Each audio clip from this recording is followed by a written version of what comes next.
I'll be honest with you, I get excited to do these videos with you. We're gonna go for a walk through the orchard. If you're new here, my name is Aaron, or Az. We have a few acres. We are very passionate about knowing where our food comes from and being less reliant on grocery stores. We have a lot of different animals, very tropical and rare fruit, produce, and the goal here is to any time of the year be able to walk out into the yard and have food to eat. So we're going to share what's been working, what hasn't been working, what's new. Coming into summer, there's a lot of change, and I'm keen to share it with you all. So if you're new here, subscribe. Let's go for a walk. So I've planted about 12 different ABIUs, A-B-I-U, from South America, but Australia has some of the best varieties because they've done selective breeding, which basically means what I've done, planted a seedling, it grows slightly different to the mother tree. Could be slightly better, could be slightly worse. And I continue to pick the best fruit off the best trees until you get a superior fruit. And that may be taste, texture, lack of seeds, the thickness of the skin, etc. This, because it's been so hot and I probably haven't watered it enough, has split. The bats also love it. The cockatoos haven't found it yet. But these taste like vanilla and caramel. And that is only half ripe, but still very sweet. Look how juicy that is. Juicy, Roger. We're gonna have an absolute bumper crop though. We didn't get a winter crop. Sometimes you get 2 a year, but the summer crop is looking fruitful. This row behind me here, which you can see, we've got cement posts in, some high density wire to secure trees from big storms. I've got some turmeric planted. I've recently taken out one of the custard apples, which really didn't like how wet and how humid it was. We've planted a couple of avocados, grafted avocados of a Guatemalan, am I saying that right? Guatemalan variety. I've got a Kampung Mauve, or a purple sugar apple behind me. This gets pruned heavily after summer, regrows, and then throws a lot of fruit. Very sweet, a lot of seeds, but yeah, I'm looking forward to getting a big crop off this one. I probably should come shade this avocado. As you can see, this avocado is getting pretty yellow on and a bit of burn. New flush there, so I'll come and put some shade over the top of it.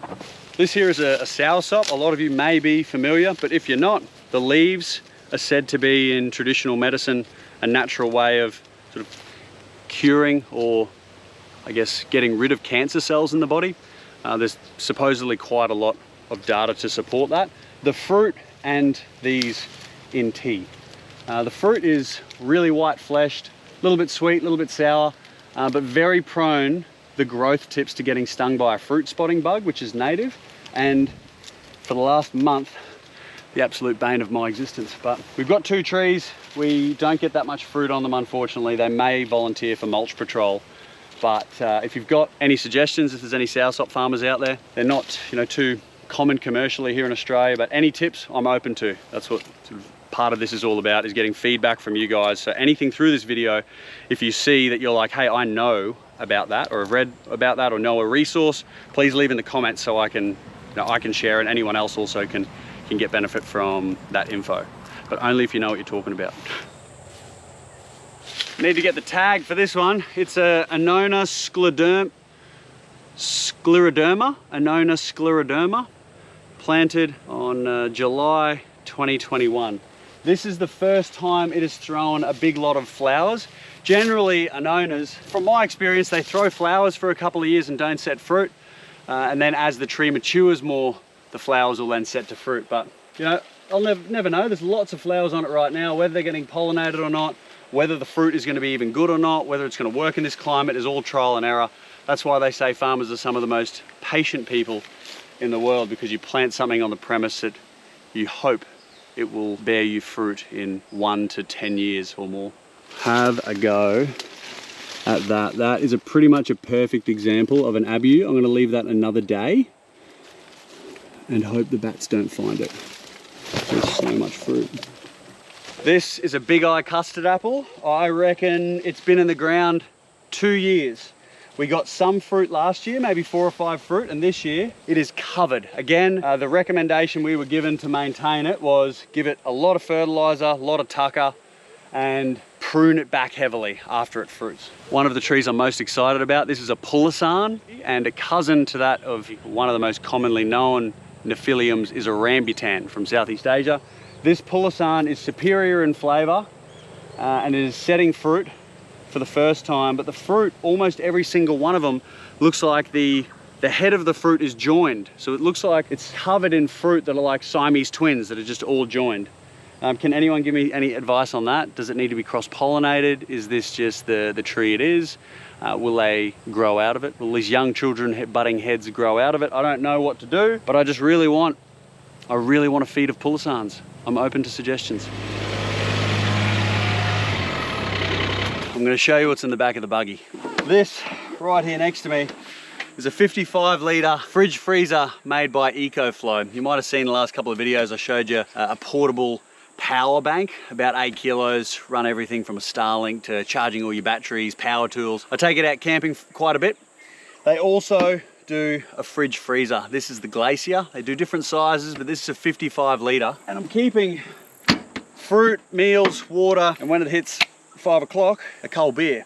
I'm really impressed thus far, mainly because you can put a battery in here on the side, which is separate and chargeable, and it runs, it'll tell me at the top here, it's saying it's going to run for 99 hours. This at the moment is just cooling down to 4 degrees. It's sitting at about 5 at the moment. It's got eco mode, it goes to negative 20 degrees Celsius, and it also has a range up to 20 degrees Celsius. I can charge this via a solar panel, EcoFlow solar panel, in the wall, 240 volt, 12 volt, super versatile. I'll show you inside it here. It's got a little light. That's a divider I can take out. Take straight out, separate it, have a freezing side, have a fridge side, water bottle, cold water during the day, passion fruits, dragon fruits, all my lunch.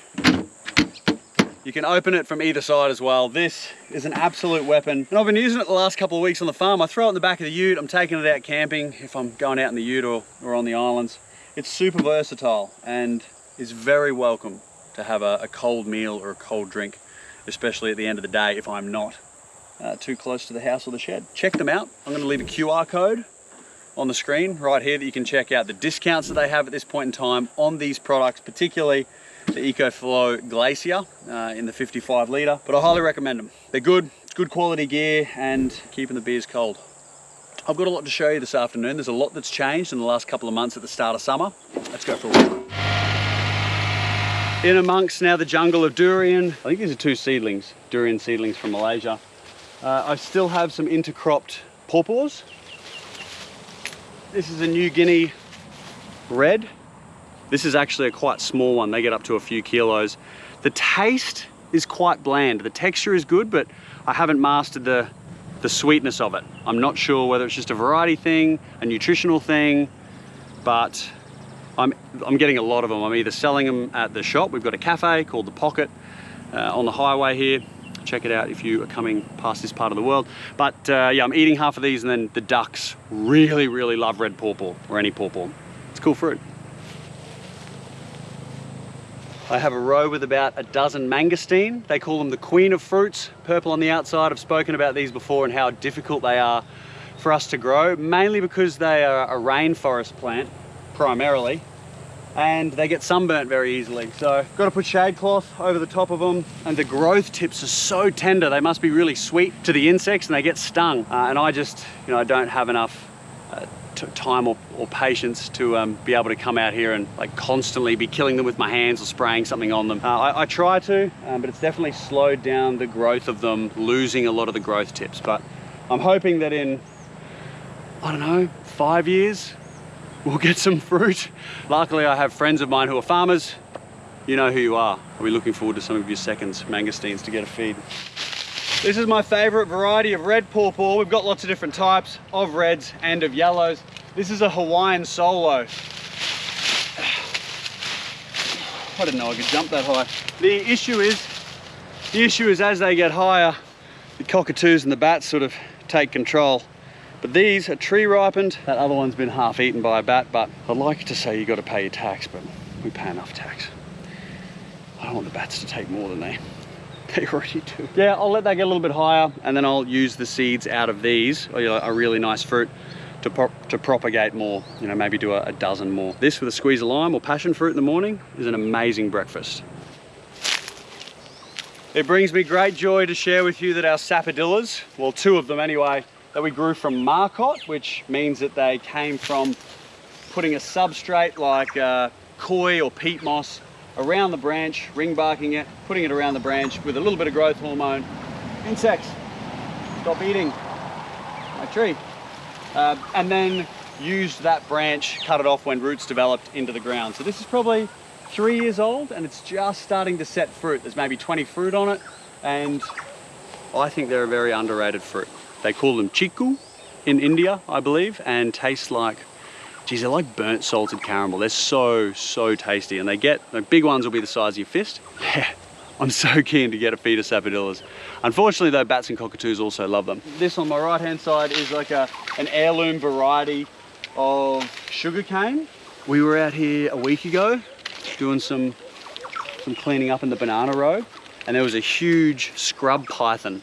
They can grow up to 8 meters. This one was probably 4.5 to 5 meters. It was really long. And Dad almost stepped on it. He saw something moving in a shimmer of its scales, and we were, you know, cutting up a lot of this grass with our hand with a brush knife. So I'm really glad we didn't hit it, because they're fantastic for the environment in the way of keeping rats down, and they're just a big, beautiful, docile, non-venomous snake. So we relocated it and put it into the rainforest behind us here, probably off to terrorize the neighbors' ducks and chooks. So yeah, if you see this, sorry Sue.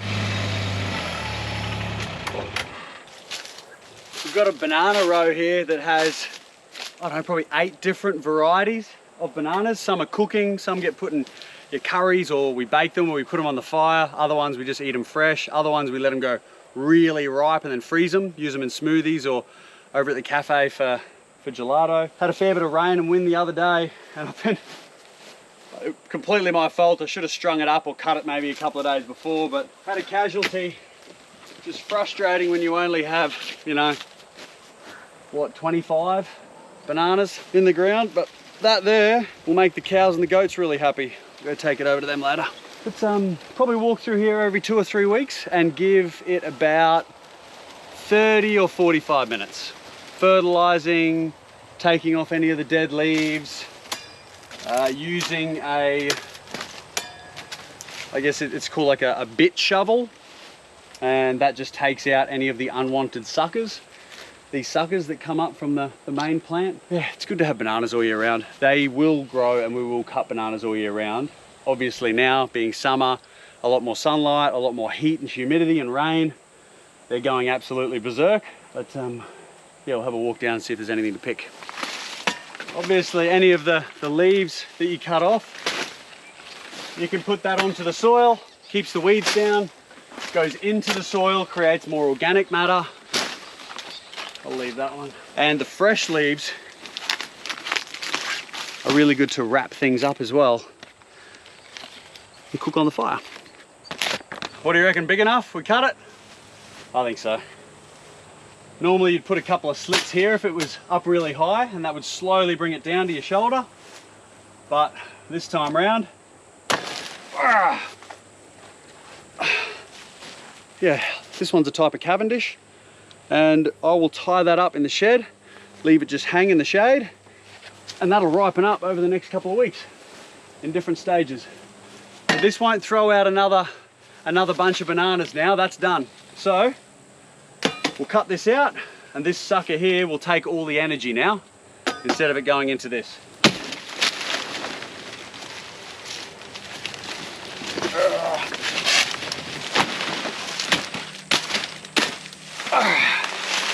And that is one of the reasons why we do it.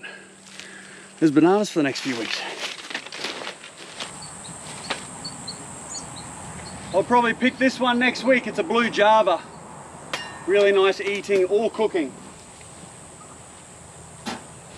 Where'd that beer go?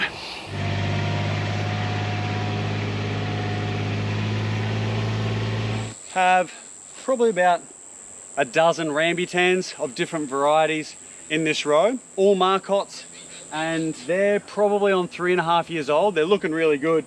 We originally had them intercropped with a few other different species, pineapples, chilies, ginger, turmeric, but we planted in some beetle leaf. I'll grab more. We planted some beetle leaf and it's just gone absolutely wild. They actually sell this commercially. High-end restaurants use it. It's really good in salads, very peppery, and you can also wrap up your, ceviche or mince, or pick your protein. Wrap it up. Wow, lovely one. Very peppery. It has completely taken over though. That's the downside / good side, depending on how you look at it. But we need to come out and make more room to breathe and put fertilizer and irrigate, because these have flowered and I don't know if they're gonna set fruit. I'm not sure, but I'm really hoping so, because rambutans are one of the best tropical exotic fruits that there is. Hence why I planted 12 of them. We'll see, stay tuned. One of the soursop's got taken out here next to this post. You can see by these dead branches. And we recently got a big load of cane mulch. So that's gonna get put on a lot of the smaller trees to retain moisture, work on the soil health, organic matter, and slowly break down over the next couple of months. This here is another one of those grafted avocados. I'll come through tomorrow morning, mulch up as many as I can. I reckon this pineapple here has been in the ground for maybe 3 years, but because there's no full sunshine which pineapples need, it's only just fruited. But have a go at that. I just inhaled black ants. That sucked. But it smells very sweet. Actually, I'm going to keep it on. We will be having pina coladas for New Year's. How good's that? Behind me here is a jackfruit tree. They're yellow, quite sweet, but yeah, I just haven't been eating that much jackfruit. I need to cut some up and sell it in the cafe. But this is quite a nice tree. Really odd though that it's set all its fruit on the ground. I also have a Cempedak behind me, which is really cool. It's a cousin of the jackfruit, so it's in the Atacarpus family. If this sounds like word spaghetti, it's not. They're the actual Latin words for it. Atacarpus family has a lot of cool stuff. This in particular is super exciting. This could be a hybrid between a jackfruit and a Cempedak, but I think it's a true Cempedak. It's got a really hairy leaf. The fruit just looks exactly like a Cempedak, but these are not commonly seen in Australia and are arguably better than jackfruit. They're different. Same but different, as they say in Thailand. We're starting to get so much fruit. This one is going to the goats and the animals over at the cafe, and this one here will ripen for another day, then go in the fridge. This head-high greenery next to me is galangal, or red ginger. I think it's commonly used in Thai cooking, and it grows like a weed here in the tropics.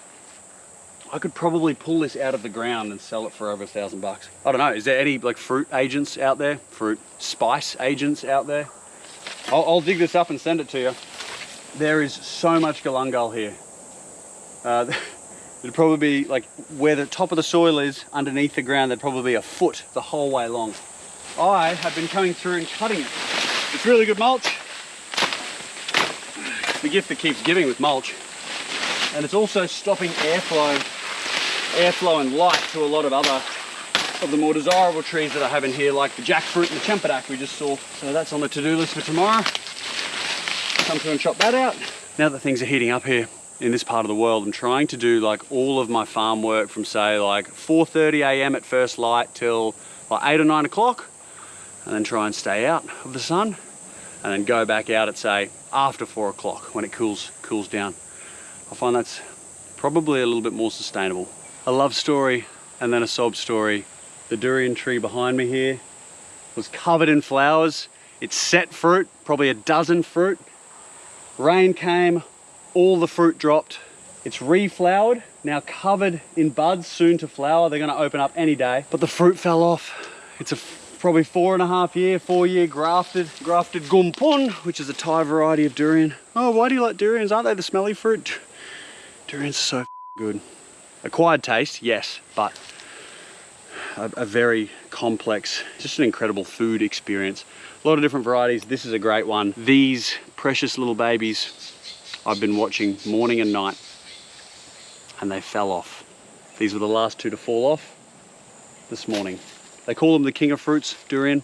Probably one of the most expensive fruits and most like sought after desirable fruits in particularly like Southeast and Central Asia. Yeah, I'll keep you updated. There's lots of flowers on it. I really hope to get, like, it's gonna be a pretty special day when we get our own durian, but not looking too good. But I'm hopeful. You gotta be hopeful. We live in hope. All right, this is super cool.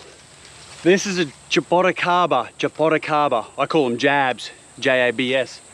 There's supposedly over 140 different varieties of them. Taste profiles, size, colors, way they grow, but they're basically a tropical grape, and they grow, all of the fruit grows on the trunk and the branches, and these ones are quite big. We normally have a cassowary Charlie that comes through and eats a lot of them, but he hasn't been through, so there's a lot here. They, very sweet. Oh wow. Sometimes the skin can be quite bitter, but the juice inside is incredible. 1 seed, 2 seed, 3 seed. Okay, big ones have got 3 seeds, small ones 2, then 1. I'll pick a load of these and I'll put them in the fridge. Oh, so good. I've planted everything here quite close together. I've got a couple of durians, 2 jabs, and 1 abiu. Have a go at this behind me. Fruit's loaded, fruit tree's loaded. Because I just can't even handle how much fruit's in my hand. Sorry, is that weird? I'm just spitting everywhere. That is another perfect example of an abiu, or Puteria comito. Probably could have left it another day, but also risks the fruit bats taking it. I'll just leave it on the bench for a couple of days and put it in the fridge.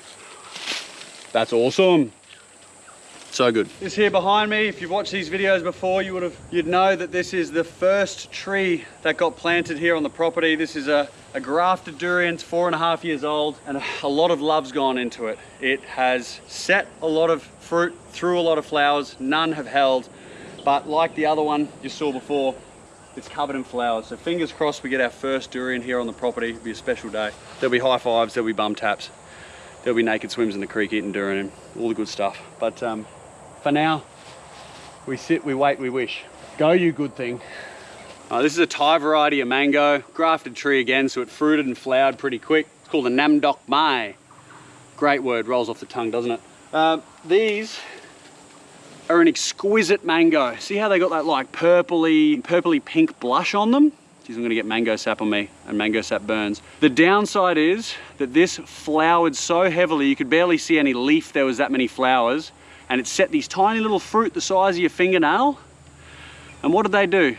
They proceeded to fall off over the next 2 weeks, and so much effort went into giving this tree love and fert and water and all the things, like going out and hand picking off bugs so we could have these beautiful little organic mangoes, these little sweet treats, and we ended up with about 6 fruit. So this may have to volunteer for mulch patrol, because I'm of the belief that if you're putting in time and effort and energy into a tree, you need to be getting 1 or 2 crops a year.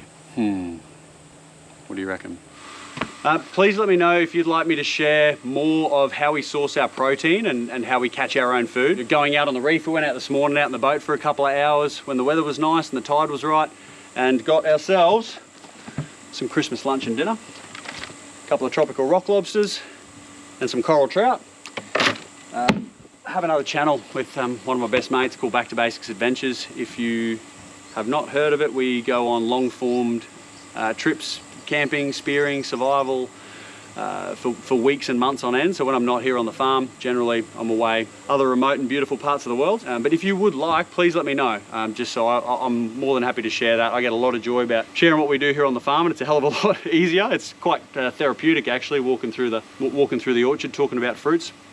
And with that, I will say thank you so much for everyone who's watched the videos this year and supported, commented, pulled into the cafe, or met me out and about somewhere and have watched the videos and given kind words. I really appreciate it. I hope you have an amazing Christmas and New Year's, whatever that looks like for you. And yeah, know that I'm just very grateful for everyone who watches the videos and supports, and look forward to more next year. Appreciate it, guys. Big love. See you in the next one.